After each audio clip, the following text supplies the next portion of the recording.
Hi, take a break. You deserve it. So the other day I talked about brand new anime releasing within this year. A lot of people got upset that I didn't talk about Hell's Paradise. I apologize. I honestly completely forgot. There is no specific release date for that anime, and for some reason I believe my mind just kind of forgot about it to make that wait for it more acceptable, because I am very excited for it. I do think it's going to release sometime around the end of this year, maybe bleeding into next year, so we're gonna have to wait for that. But regardless, my apologies. Don't bury me too quickly because I'm probably going to forget about some stuff within this video, which I want to talk about some manga that's going to potentially have a really great year. There is quite a decent list of manga that have been growing very rapidly over the past couple of months, maybe years, and they've left a pretty big impression on people. Some are getting an anime, some don't need an anime, some don't have an anime. The one thing they do have in common is that they're all thriving. They're all doing extremely well, and this year for them, it seems like it's going to be a very good one. Once again, I probably have forgotten a handful of series, so if there is stuff on this list that you feel like should be here, let me know. But with that, let's begin.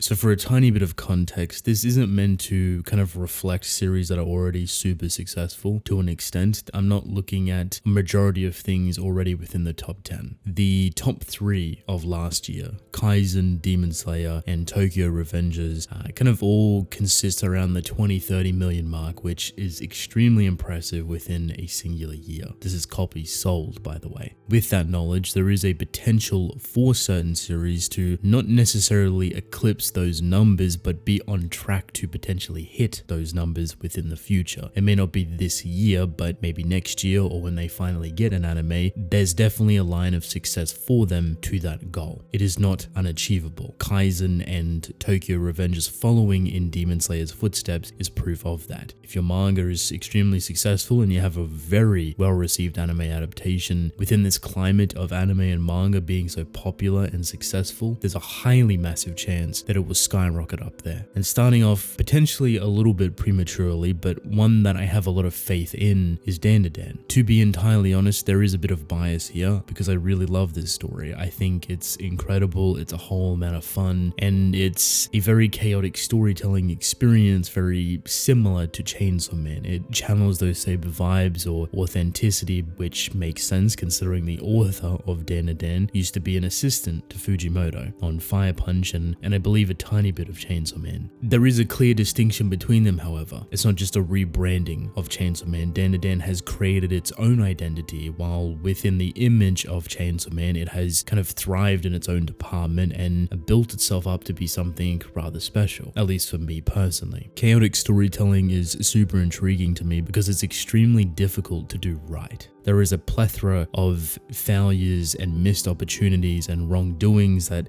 one can take while writing a chaotic story. You can watch it basically crumble right within your hands because of how quick all of these things are happening, and if you're not paying attention, you as an author, it can just gloss over your head. I think what I'm trying to say is that writing a chaotic story is not something that just randomly happens. You don't magically fall into it. You have to have this intent, this purpose to wield this chaotic nature, and then you get very intuitive and engaging stories that offer a completely new experience and something rather refreshing, which Dandadan for me hits those points. It's a refreshing story. The amount of success that it already has gained is exponential. It's blown up within Japan, it's much loved over there, and it's increasingly becoming more and more popular outside of it. I have a very strong feeling that it's going to be a great year for Dandadan. A lot of people are going to fall in love with it, and I understand it's not everyone's cup of tea, which perfectly fine, but it does indeed have a very alluring charm, and it's a fun read weekly. It's not something you have to take all too seriously, but if you do take it seriously, there's enough emphasis and detail within these characters, their relationships, and these spirits and curses and aliens alike that, while on the surface may be a little bit simple from A to B, quite a bit of nuance between them. I am more than excited to see how it does. Moving on, however, I can't mention Dan Dandadan without mentioning Chainsaw Man Part 2. I think this is pretty self-explanatory, to be honest. Chainsaw Man was within the top 10 for last year's most sold manga, and to put that in perspective, it did not release a single chapter last year. This is just going off the hype for the anime and the ending of the manga the previous year. Basically a full year without Chainsaw Man, and it still managed to hit top 7, I believe. We know that Chainsaw Man Part 2 is coming out potentially sometime in summer. This is Fujimoto's words himself. But we also have the anime releasing this year. So this combination is going to be extremely viral, extremely effective. And if they manage to hit the nail on the head for Chainsaw Man's anime and building that excitement, which a lot of people are very patiently waiting to get any sort of news, any sort of crumb for it, it will blow Chainsaw Man out of the park. And easily for me, I see it skyrocketing alongside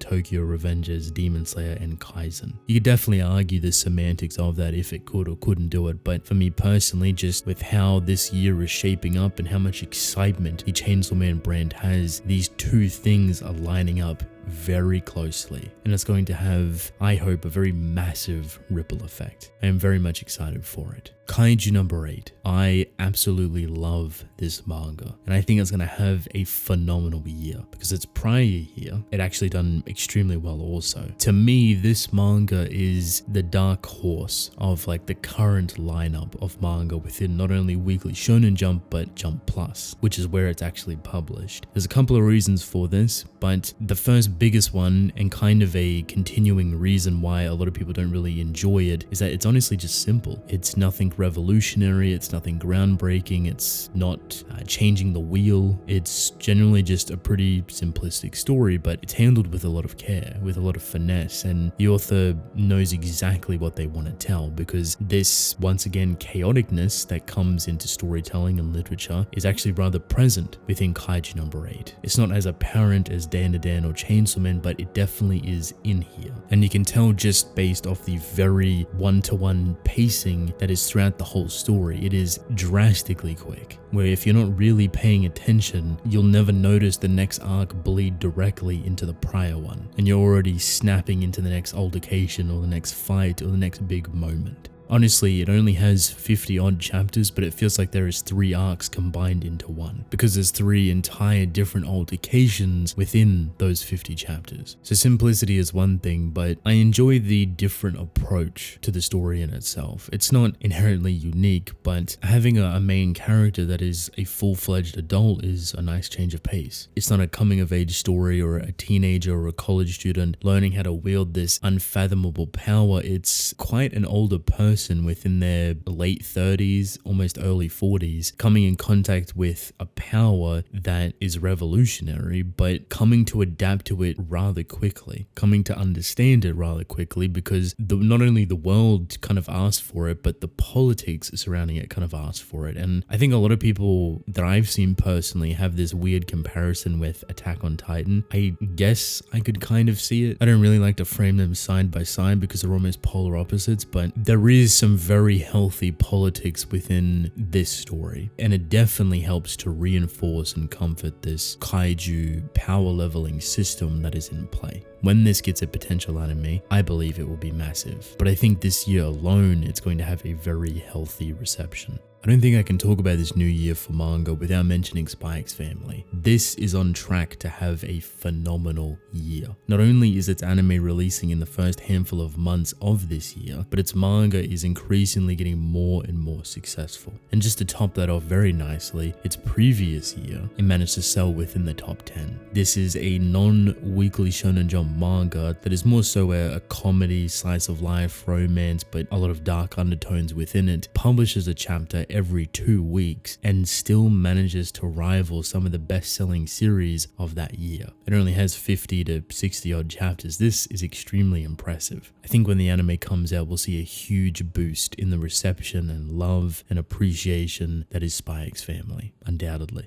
Following the same route, Blue Box. I've read this. I really enjoy it. I think it's a good change of pace for Weekly Shonen Jump and them trying to fall back into the romantic rom-com some roots that they actually have. Weekly Shonen Jump isn't inherently romance, it's not something they thrive to achieve. Its bread and butter is battle manga, but they always do have usually a very successful romance story to break it all up, almost like a breathing series, to help rest or fragment all of that action within this magazine. You have a nice, simple romance. Nothing crazy, nothing over the top, but something that you cherish because it's within all of this chaotic fighting and brutality. What I have read of Blue Box, because admittedly I'm not caught up, I think it perfectly channels that late 90s, early 2000s aura and aesthetic, but has that modern twist on it. Honestly, it looks very similar to it artistically, but even storytelling wise, it even feels similar. It's very cohesive, it's very detailed, it's emotional, it has this depth or nuance behind it that isn't anything world breaking or crazy, but enough that you can respect and grab onto and really indulge with these characters, really appreciate them for what their worth is. A lot of them may even be really relatable. I see this garnering a much bigger response this year, and I honestly couldn't be more happier for it. It's only a matter of time before it gets an anime and potentially blows up even further. Continuing down the Dan Chainsaw Man track, Ayashimon. I want to add this in here for the sole purpose that as much as I enjoy Ayashimon, you never really know with Weekly Shonen Jump. The series get axed all the time, and as much as I have faith with Yuji Kaku after reading Hell's Paradise and the approach that Ayashimon brings, which isn't necessarily new for Weekly Shonen Jump, but definitely has an interesting spin on it, the chance for this series to become extremely successful this year is within its grasp. It has a lot of support, it has a lot of connections, it has a lot of history behind it. The author is very respected, and it's in a great magazine to use all of these tools at its disposal to cultivate it into the best piece of media that it can be. Currently, for me, it's a curious thing to watch grow. Will it be integrated into the mainstream thing alongside Kaisen and Dan and Chainsaw Man and Kaiju number 8, etc., or will it be pushed back a little bit further and also fall in line with the Mashal and the Undead Unluck, etc. And this isn't to segment them into something better than the other, but more so how the community tends to divide certain things. It usually falls down to what's newer and where they're going, but depending on their style and authenticity, sometimes they get grouped with other things. Dan is definitely one of the newer things, but it's not really pushed with Mashal or Undead Unluck. If anything, it's pushed with Chainsaw Man, it's because of its style. Plus, it's not a Weekly Shonen Jump. I have big hopes for Ayashimon, and I really do hope that it does well. Now, recently I read Sakamoto Days, and this has so much flair to it, so much flavor, so much enjoyable moments within it that I wouldn't be surprised if this is already starting to blow up. I see the sales creeping, I see the sales rising, I see the attention that it's getting, and while it's not the most insane rapid response, it is healthy and it is consistent. Looking at this manga and judging it by its cover, which is probably something that you shouldn't necessarily do, but each to their own of course, you probably would think that this series would be cancelled, because the image that it portrays itself to be is something that it actually isn't. It looks kind of goofy on the surface, but you then see some of its more serious artwork and there's a whole lot of artistic flair to it. That flavor is unimaginable. It's a really fun and enjoyable experience and honestly has a whole bunch of things to offer. If you haven't read Sakamoto Days, I recommend giving it a chance. It may not be up everyone's alley, but I think there is enough nuance within that story itself to provide a whole cluster of differing things that people can latch onto and wholeheartedly enjoy. There's severity mixed with comedy, mixed with action, mixed with beautiful artwork, and there's depiction, and it's a fun time. I see it growing exponentially this year. Now, I have not fully caught up to this story, but The Elusive Samurai. I believe this is by the author that done Assassination Classroom, which that too I actually haven't read, but I've only heard great things about it, and the author is loved for it. And I mean like a deep-rooted love. When The Elusive Samurai came out, I didn't really know how to feel about it. I read the first,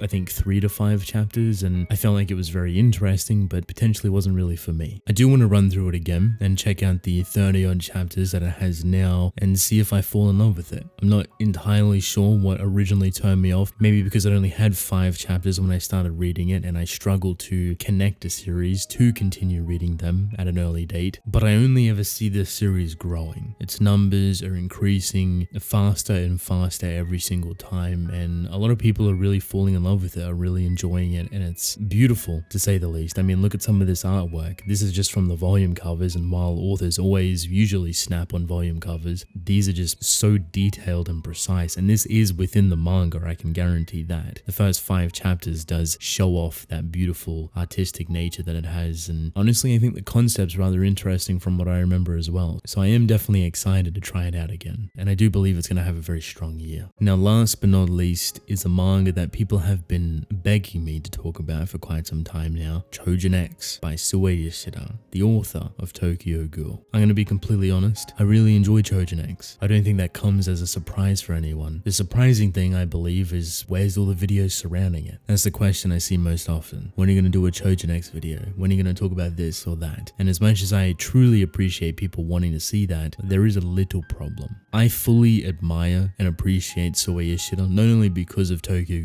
Ghoul Re, and now Trojan X and his decision with how he wants to release it, but that release method is very difficult for myself to connect to. And I believe a lot of other people are having that exact same difficulty because it's not a normal thing within the manga industry. Now this does not mean that I am blaming Sue Yoshida for releasing Trojan X like this. If anything, I want him to release it like this because it is infinitely healthier than the regular or quote-unquote normal schedule that manga has. The industry can be extremely grueling, taxing, toxic, and honestly deathly and unhealthy. There's so many negative things that come with manga creation, especially on a week-to-week basis. Sue Yoshida done this with Tokyo Ghoul and Tokyo Ghoul Re for many years, and while it's nothing in comparison to people doing it for 10, 15, 20 plus years, comparing their struggles shouldn't ever be a thing. It had a very massive effect on Sue Yoshida. If you read some of his letters or afterthoughts when he finished Tokyo Ghoul, he clarifies this, that the weekly experience for himself was beyond grueling. It is the biggest reason why Trojan X is released the way it is. Completely unexpected. You don't know when the next chapter is coming, you don't know how long it's going to be, and it oozes this freedom that a lot of authors do not have. Unfortunately for myself and for potentially a lot of you, we are not used to that. And that style of anonymous storytelling can be extremely difficult to fall in love with, to connect with, to constantly read, because you just never know when a chapter is going to come out. You don't know how long it's going to be. You can't really feel comfortable within reading it. So the best way to read a story like Trojan X for myself personally is to let it build up chapters, to let it have a massive catalog that I can go through and wholeheartedly enjoy it. The reason I have it on here is because it's something that's in the background for a lot of people currently, but can easily build up over time and really create a fascinating storytelling experience that is filled with creativity, with so much freedom. Everything is there for it within its grasp. It's just moving all the pieces around to make it more manageable and enjoyable for not only Ishida himself as an author creating the series, but for readers as well. I think when people go back and check out Trojan X and catch up to some of the more recent stuff, they'll really enjoy it. They'll have a lot of fun with it and fall back into that style of storytelling that Sue Yoshida likes to bring from Tokyo Ghoul and Tokyo Ghoul Re. It may not be as prominent as the other series on this list, but it's definitely there within the background, waiting to explode at any moment. It just takes a bit of time. Endtime. So welcome to the end of the video. If you have made it this far, thank you very much. I appreciate you. But I would love to know, out of the series that I have mentioned, who do you think is going to have probably one of the biggest years? Chainsaw Man, Dan to Dan, Kaiju number 8, etc. Or maybe you have your own manga that isn't a part of the list that I've mentioned that you feel like is going to have a very massive year. Maybe it's Mashal or Undead Unluck, for example. I'd love to hear your thoughts in the comment section below. But with that, I want to thank you all for watching. Hope you enjoyed. Leave a like and subscribe. I would really appreciate it. Drink plenty of water, and I will see you within the next one. Goodbye.